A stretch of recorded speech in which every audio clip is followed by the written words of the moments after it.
Welcome to Nevada NewsMakers. On the broadcast today, Tom Husted. He is the Chief Executive Officer for Valley Electric Association, for the whole show on an all-new Nevada NewsMakers. Nevada NewsMakers is brought to you in part by the Tahoe Reno Industrial Center, Pro Group Management, and the Retail Association of Nevada. I'm Paul Enos, CEO of the Nevada Trucking Association. Truck drivers are some of the hardest working people you'll meet, delivering over 70% of America's freight and 92% of Nevada's. When there's a natural disaster, they're delivering critical supplies to help those communities recover and rebuild. Every sector of the economy and our nation's military rely on truck drivers. So let's take a moment to say thank you. On the open road or city streets, our truck drivers are rolling to make our economy and our nation stronger. Trucking moves America forward. How do you shed some light on a better economy? Start with growth inspired by Valley Electric Association. We're a member-owned power company that puts Nevada first, and we're doing big things, like providing prosperity by securing renewable energy projects. For Nevada, that means more jobs and more opportunities, all for a strong statewide economy. In other words, together, we're doing powerful things. Visit us at vea.coop to learn more. This is Nevada NewsMakers with host Sam Shad, a no-holds-barred political forum. Now, from the Nevada NewsMakers broadcast headquarters, here is Sam Shad. And back on Nevada NewsMakers, we're pleased to welcome back to the program Tom Husted. He's the Chief Executive Officer for Valley Electric Association. Welcome back to the program, sir. Great to be here. Thank you, Sam. You know, you're involved in what I consider to be a very exciting project. That is where we are going to take people who live in rural Nevada, and in fact this can be magnified across the country, rural everywhere, and make them as much a part of whether it's education or whether it's business by what you're doing with high-speed broadband. And probably the best example would be Beatty. Do you want to share with us what's occurring in Beatty, and then we'll get into how this occurred? Absolutely, and you're correct. This is an exciting project, bringing high-speed communications to rural America, in our area, rural Nevada. We are bringing high-speed communications through the form of fiber optics and in some cases wireless, depending on how rural. You know, here in Nevada we have rural and then we have remote. And so in the rural areas, we're bringing fiber optics, and in the case of Beatty, we're running fiber optics to every home and business in the community right now. So you've got a community of approximately 800 people who are just within the next couple of months going to be enjoying high-speed communications through fiber optics, which is unmatched anyplace else in the state of Nevada. Now, technically, it's even faster than cable, correct? Oh, absolutely. And let's talk about it from an education perspective. Kids in Beatty had the ability to get online, but they were frequently suffering from dropped connections just because the speeds weren't fast enough. Exactly. So not only lack of speed, but lack of connectivity. So, you know, obviously that's going to make a huge difference because these kids are now going to be on par with any child in the nation. If you took New York or LA, San Francisco, they will have the same abilities, in some cases better. Absolutely. And, you know, that's the goal, is people think that we need these in the urban areas. It's even a bigger requirement in the rural areas, Sam. Let's talk about how this came about, because when Switch bought their land up in northern Nevada, the plan was to build a loop that went from Las Vegas up to the Tahoe Reno Industrial Center, over to San Francisco, down to Los Angeles, back to southern Nevada. So you're building out from that line, correct? Actually, we're using a portion of that line, yes. And so through an agreement that we have with Switch, then that allows us to use part of that fiber in exchange, and then they're using part of our fiber elsewhere. One of the things I thought that was interesting too, and very important, was that the medical center in Beatty is going to remain because they now have the ability to have high-speed connections. Absolutely, and that is fresh off the press, Sam.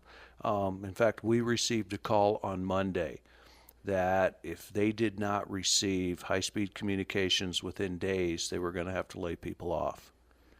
And essentially that facility would have closed. Yes, yeah, and we're talking about a small town, 3 people. And so not only were we able to do that here just within the last day, but that's going to remain a vital part of that community. Now, this is also helping you to expand your ability to do business in the state, correct? Correct. So you're going to be moving further out north, connecting with the Churchill County Association to be able to, CCCOM.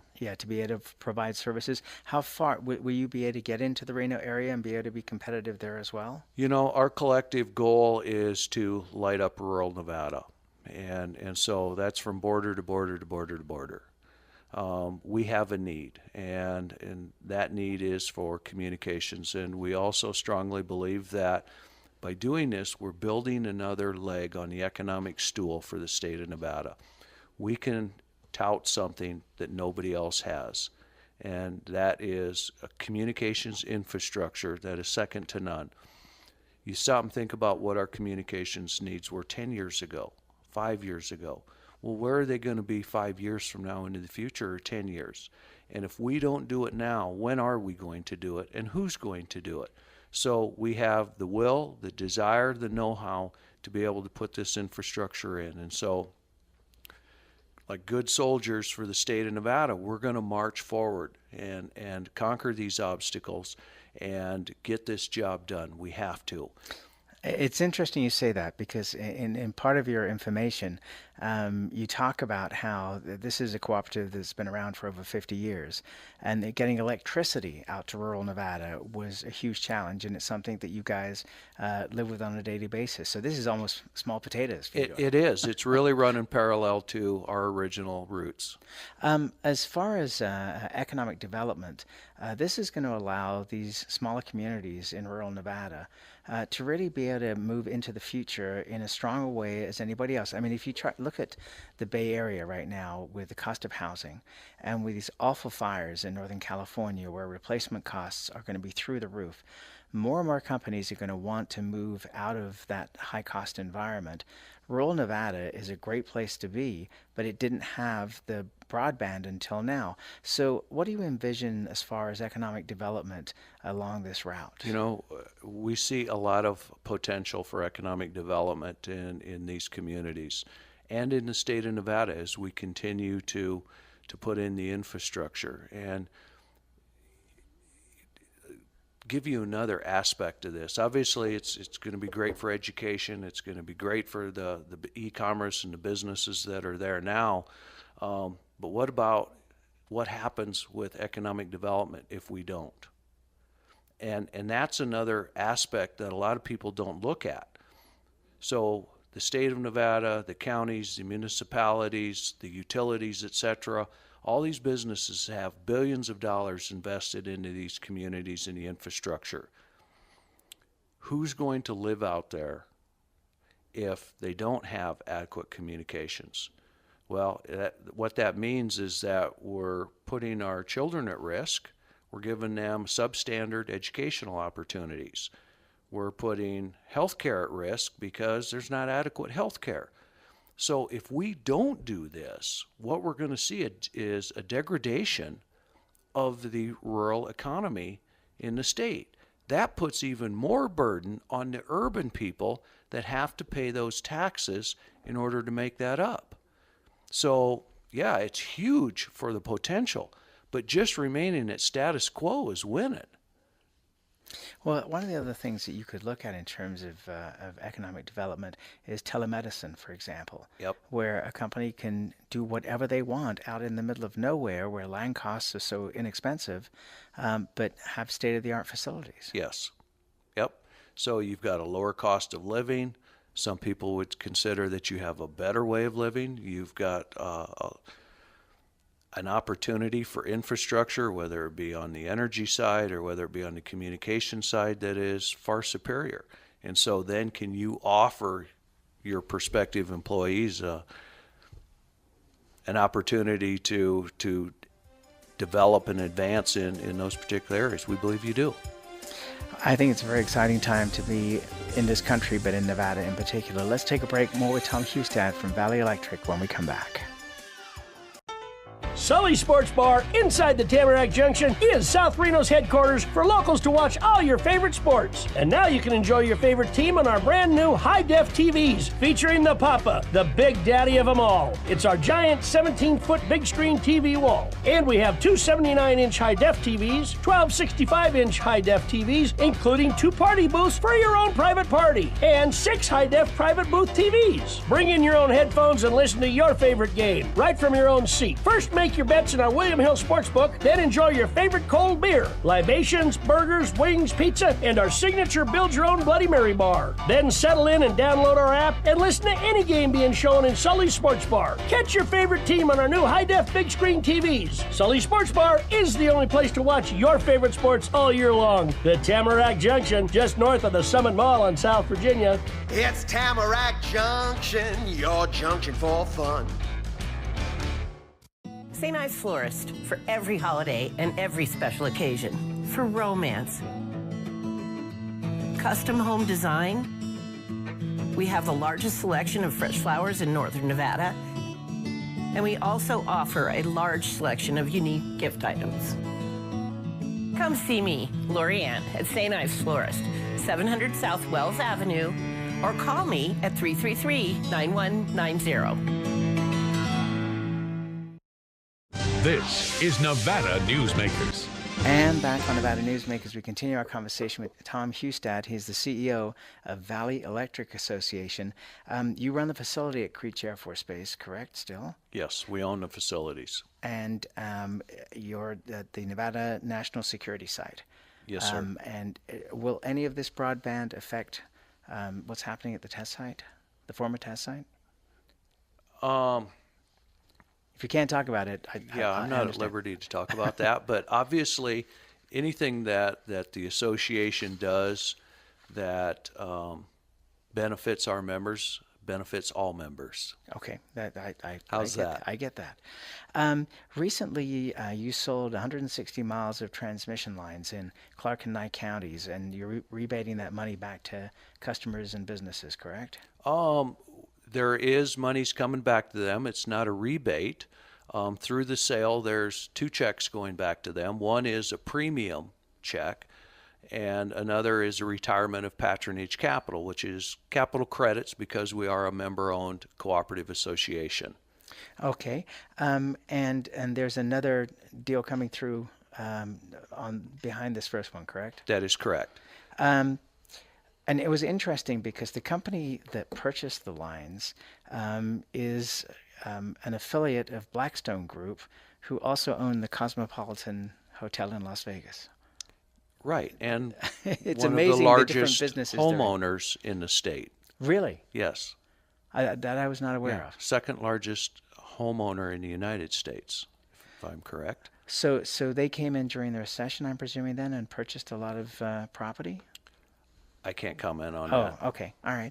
The last time we spoke, and it's been a few years now, we talked about transmission lines. Are you in the process of building transmission lines into California? We are interconnected. The transmission line that we just sold is interconnected with the transmission grid in California. What surprises a lot of people is that Valley Electric was the 4th largest transmission owner and operator within the California ISO. That's the Regional Transmission Organization. And so is that something you're going to continue to be involved in? Oh, absolutely, because not only did we sell those assets to Gridliance, but now we're under contract for the next several decades to operate and manage those facilities. One of the things that we talked about in the past was the renewable portfolio in California and how huge it is. And, how are they doing? Are they getting down the road to achieving, 50% renewable? Well, obviously they are mandated to meet their renewable portfolio standards, and they are meeting those, and they're continuing to take fossil fuels, et cetera, offline and replacing those with renewables. And our thought and goal was always to help facilitate that process through the development of renewables in coordination with the policy directives of the state of Nevada. We think it's a huge opportunity.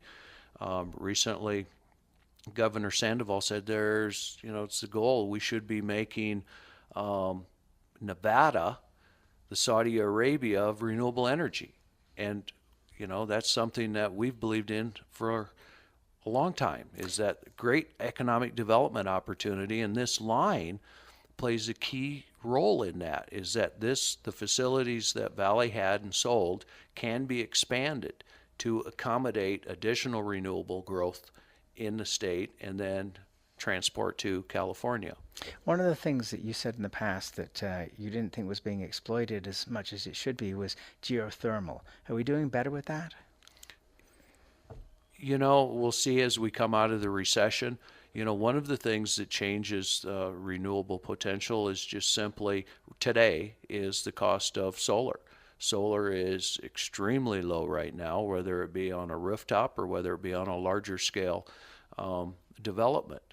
And so obviously when you're looking at renewables, you're looking at the lowest cost and solar, and then you supplement that with battery backup, and that is a very, very attractive option. We believe strongly in geothermal also, but that has a different cost pattern and it has a different economic impact and a different environmental impact also. As you look at China, I was chatting with Sig Rogich about this, who's doing a lot of business in China. And he was talking about how they are moving ahead very rapidly, obviously with solar and other renewables. And he said that the way that they're moving as far as battery storage is even greater than we are moving at this point in time. Is that your understanding? Yes. Yep. So where do you think that's going? We think that battery storage is a key to the future. We're fortunate to have Tesla within the state of Nevada, and we're going to see that continue to develop as we are with all distributed generation resources. And we really see an exciting time in our industry coming up. And it's the reason being, Sam, is because the industry is being disrupted. The old vertically integrated utility industry of big generation, transmission, distribution, down to the end-use customer is really going to become a thing of the past. And we see our role in the future as being very different. In the past, well, even today, you see these monopolistic service areas, and here's how we generate power, and here's how we deliver it, and here's the cost, take it or leave it. That's all going away. In the future, as opposed to being in this dictatorial type of relationship, we see utilities playing the role of as a conductor of an orchestra because of batteries, because of rooftop solar, because of community solar projects, because of all of this renewable generation and small microgrid generation. What we're going to be doing is managing the grid like a conductor of the orchestra.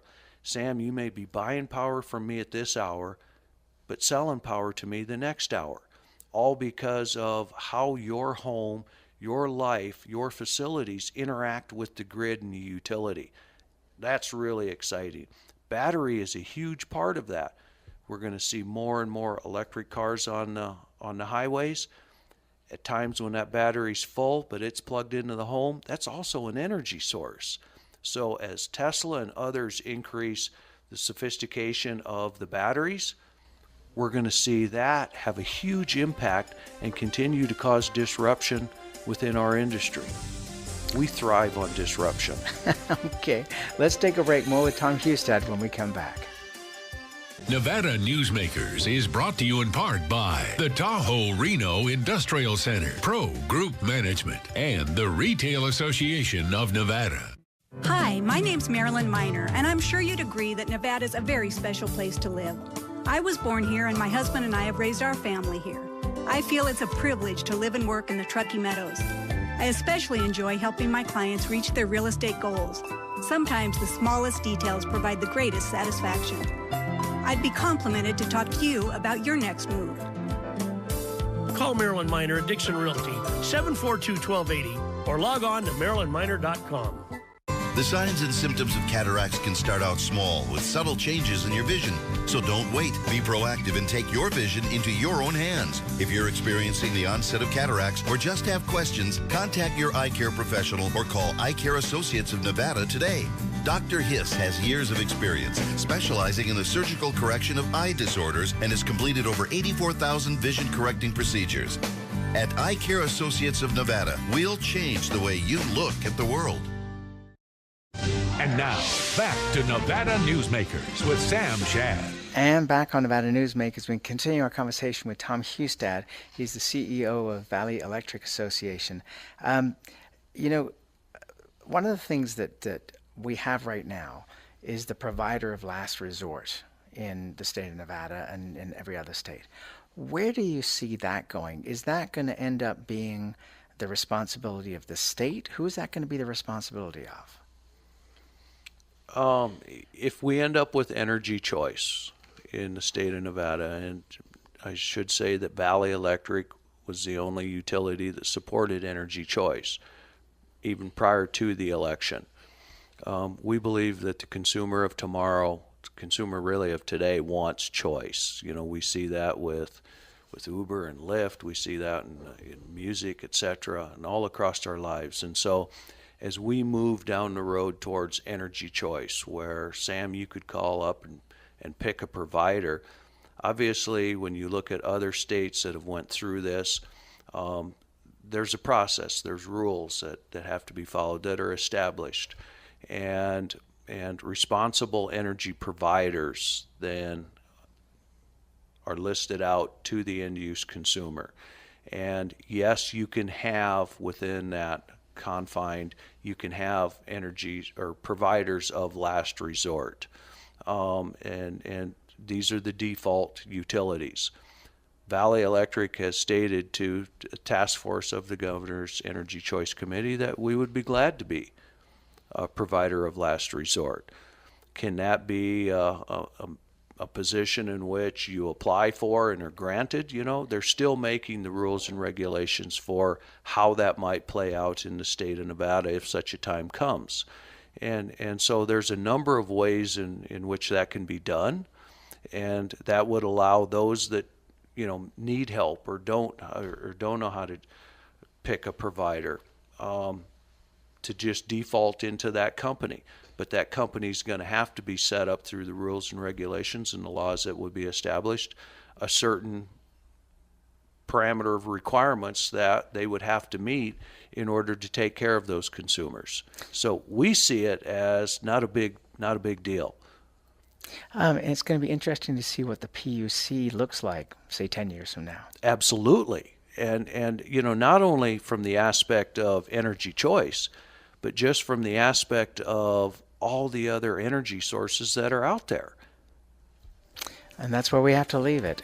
Please come back sooner than 4 years. Okay. Tom Husted of Valley Electric, an exciting time to be in this business. Thanks for being here. Thank you very much, Sam. My pleasure. And we'll be right back. Nearly 200,000 Nevadans work in retail businesses, supporting families and the community. Nevada's retail businesses generated over $2 billion in sales tax revenue in 1 year, including nearly $700 million to help our schools. Shop around and see all that Nevada's retailers offer our state. We're the Retail Association of Nevada, representing thousands of Nevada businesses. Businesses that work for Nevada. Take a look at Pro Group Management and see how your workers' comp requirements can be met head-on. By taking a proactive approach, Pro Group can assure that your company is meeting or exceeding state and federal standards. As you move forward in your industry, Pro Group moves with you, simplifying regulatory tasks, clearing the way so you can get the job done and look to your future success. Pro Group Management, workers' comp that works for you. On our next broadcast, former U.S. Senator Dick Bryan will join us. We'll see you then.